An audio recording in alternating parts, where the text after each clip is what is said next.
ഞാൻ എഴുന്നേറ്റ് നിന്നാൽ ഒരു സെക്കൻഡ് ഞാൻ എഴുന്നേറ്റ് നിന്നാൽ എന്റെ മേലേക്ക് ക്യാമറയും വരില്ല, എനിക്ക് മൈക്കൂല്ല. ഇതൊക്കെ അറിയാവുന്ന നിങ്ങൾ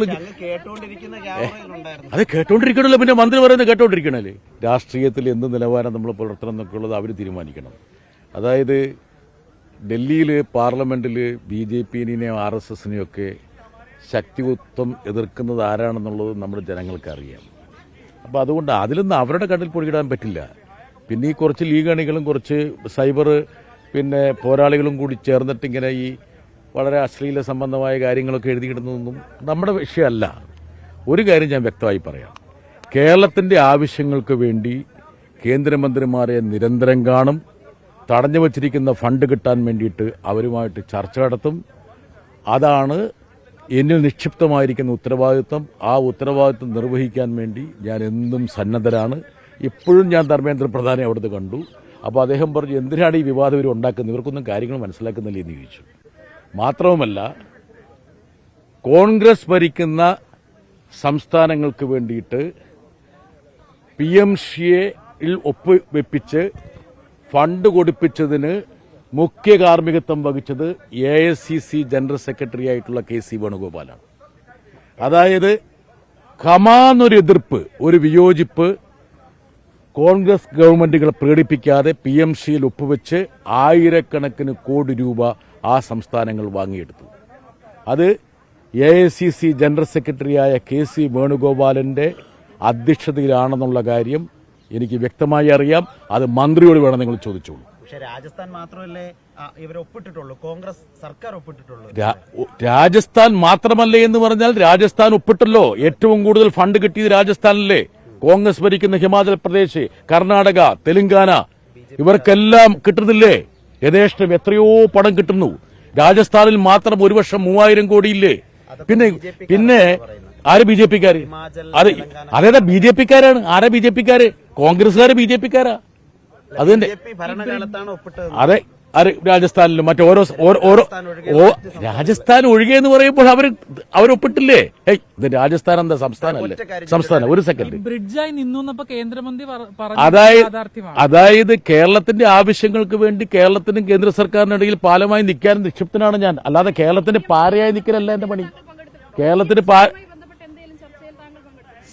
സമഗ്ര ശിക്ഷയുമായി ബന്ധപ്പെട്ടിട്ടുള്ള ഫണ്ട് കിട്ടാൻ വേണ്ടിയിട്ടുള്ള ചർച്ചകൾ നടത്തിയിട്ടുണ്ട്. അതിനാണ് അദ്ദേഹം പറഞ്ഞത്. എന്റെ ചോദ്യം എന്തായിരുന്നു? സമഗ്ര ശിക്ഷയിൽ തടഞ്ഞു വെക്കപ്പെട്ട ഫണ്ട് കിട്ടുക എന്നുള്ളതായിരുന്നു. അതാണ് എന്റെ ചോദ്യം. അതായിരുന്നല്ലോ. അല്ല PMC അല്ല ചോദ്യം. അല്ല ഞാൻ എങ്ങനെ ചോദ്യം ചോദിക്കണം, എങ്ങനെ അവിടുത്തെ എന്റെ അവതരിപ്പിക്കണം എന്നല്ലേ ഞാൻ തീരുമാനിക്കാൻ പറ്റുള്ളൂ. അദ്ദേഹം എങ്ങനെ മറുപടി പറയണം എന്നുള്ളത് എനിക്ക് പറയാൻ പറ്റുമോ? അതൊക്കെ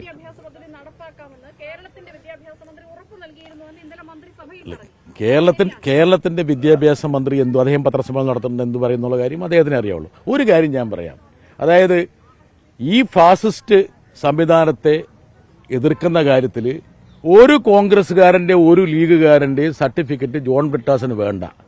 ഇവിടെ ഫാസിസ്റ്റെ നേരിടാൻ വേണ്ടിയിട്ട് ഇങ്ങോട്ട് വന്ന കുഞ്ഞാലിക്കുട്ടി നരേന്ദ്രമോദിയുടെ അനുഗ്രഹം മേടിച്ച് തിരിച്ചുപോയ ആളാണ്. ഇവിടുത്തെ ലീഗുകാർ ഇവിടെ പാർലമെന്റിൽ കേരളത്തിന്റെ അംബാസഡർമാര് രാജീവ് ചന്ദ്രശേഖറും മുരളീധരനുമാണെന്ന് പറഞ്ഞ ആൾക്കാരാണ്. ചന്ദ്രയ്ക്കെതിരെയുള്ള ED കേസ് എങ്ങനെ ആവിയായി പോയി? പഴയ നേതാവ് തങ്ങളെങ്ങനെയാണ് മാനസികമായി തകർന്നുപോയത്? BJPയായിട്ട് നിരന്തരം ഒപ്പുവെച്ചത്, നിരന്തരം സന്ധി ചെയ്യുന്നവരാണ് ഇവരെല്ലാവരും. മുത്തലാഖ് ബില്ല് എന്ത് സംഭവിച്ചു? ചരിത്രം എടുത്തു നോക്ക്.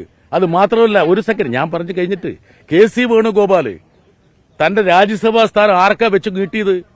കോൺഗ്രസിൽ നിന്ന് BJP ചേർന്ന വിദ്വാനല്ലേ കൊടുത്ത്? അയാളിപ്പോ കേന്ദ്രമന്ത്രിയല്ലേ?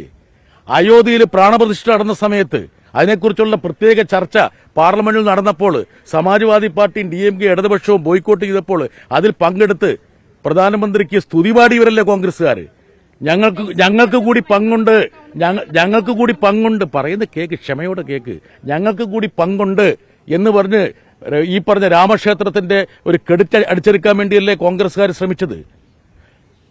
കോൺഗ്രസിന്റെ പ്രവർത്തക സമിതി അംഗമായിട്ടുള്ള ശശി തരൂര് ഓരോ ദിവസം നരേന്ദ്രമോദി സ്തുതിയല്ലേ പറയുന്നത്? ഈ പറയുന്ന AICC ജനറൽ സെക്രട്ടറിയുടെ കൂടെ തോളോട് തോൾ ചേർന്നല്ലേ ഈ ശശി തരൂർ ഇരിക്കുന്നത്? ഇതൊക്കെ ആൾക്കാർ കാണുന്നില്ലേ? പരിഹാസമല്ലേ? ദേശീയ വിദ്യാഭ്യാസ നയം നടപ്പാക്കാമെന്ന് കേരളത്തിന്റെ മന്ത്രി ഉറപ്പ് നൽകിയെന്ന് രാജ്യസഭയിലാണ് വിദ്യാഭ്യാസ മന്ത്രി പറയുന്നത്.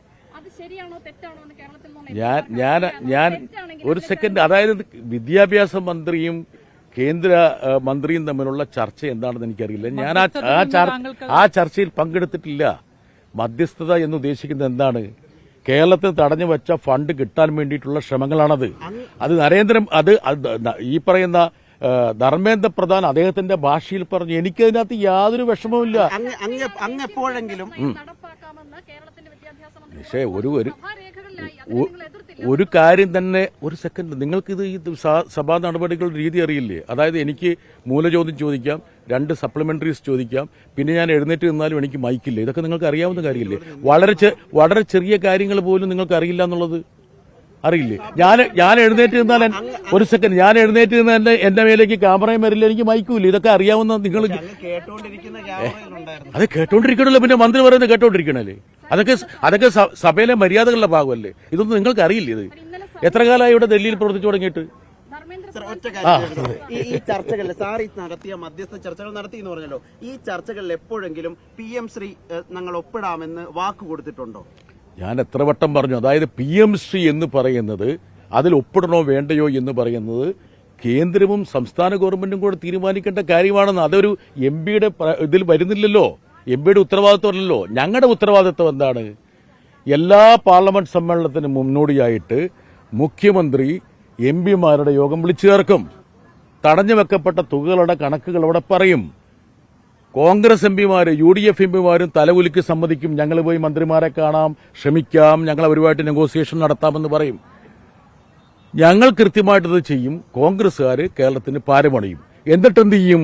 ഈ AICC ജനറൽ സെക്രട്ടറിയുടെ അധ്യക്ഷതയിൽ അവർ ഭരിക്കുന്ന സംസ്ഥാനങ്ങൾക്ക് ഫണ്ട് കിട്ടാൻ വേണ്ടിയിട്ട് അവർ മറ്റ് പ്രതിപക്ഷ കക്ഷികളോട് ഒരു കമാന്നൊരു ഭക്ഷണം പറയാതെ അവർ പോയി ഒപ്പിടും. യഥാർത്ഥത്തിൽ ഇന്ന് ഇന്ത്യ രാജ്യത്ത് നടന്ന ഏറ്റവും വലിയ തട്ടിപ്പ് എന്താണ്? മറ്റ് പ്രതിപക്ഷ കക്ഷികളെ ഒറ്റുകൊടുത്തുകൊണ്ട് ഈ കോൺഗ്രസ് സർക്കാരുകൾ PM ശ്രീയിൽ ഒപ്പിട്ടതാണ് യഥാർത്ഥത്തിൽ പ്രതിപക്ഷത്തിന്റെ നിലപാട് ദുർബലപ്പെടുത്തിയതെന്നുള്ളത് ഇന്നലെ പാർലമെന്ററി തലത്തിൽ ധർമ്മേന്ദ്ര പ്രധാൻ കൃത്യമായിട്ട് രേഖപ്പെടുത്തിയില്ലത്. അതെന്താ നിങ്ങൾ കാണാത്തത്?